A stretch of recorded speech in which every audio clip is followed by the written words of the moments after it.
നിങ്ങളുടെ മുമ്പിൽ ഞാൻ യാചനയോടെ ഞാൻ കൈ നീട്ടി ഞാൻ യാചിക്കുകയാണ്.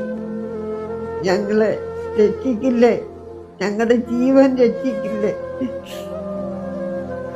21 വർഷമായി പൊള്ളലേറ്റ് ഞാൻ നരകയാതനയിൽ കഴിഞ്ഞുകൊണ്ടിരിക്കുന്ന ഞാൻ, വേദന അനുഭവിച്ചുകൊണ്ടിരിക്കുന്ന ഞാൻ ഒരു ആശുപത്രി പോയപ്പോൾ ഒരു വണ്ടി ആക്സിഡൻറ്റിൽ എനിക്കൊരു സർജറി അത്യാവശ്യമായി വന്നിരിക്കുകയാണ്. അതുപോലെ തന്നെ എൻ്റെ അച്ഛന് ഒരു സർജറി അത്യാവശ്യമാണ്.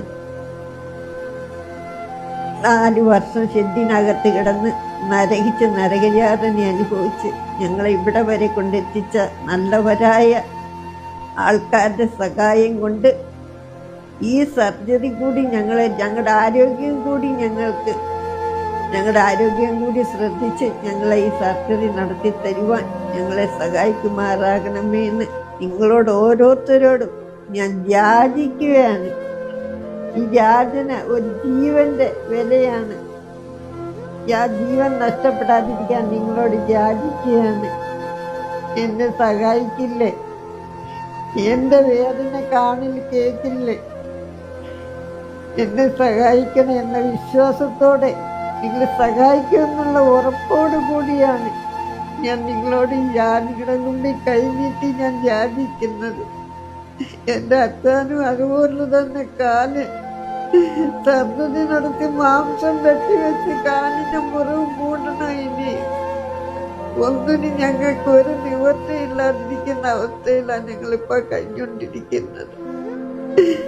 എൻ്റെ മോൻ്റെ ഒരു ചെറിയ ഒരു വരുമാനം മാത്രമേ ഉള്ളൂ ഈ വീട്ടില്.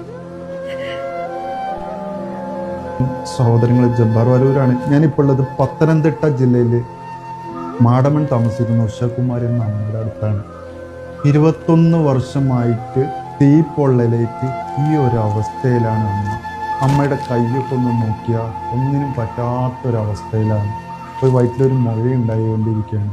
ഒരു സർജറി പറഞ്ഞിട്ട് ആശുപത്രി പോണ വഴിക്ക് ഒരു എക്സ്റേയും ഈ പാവത്തിൽ ഒരു സർജറി പറഞ്ഞിട്ടുണ്ട്.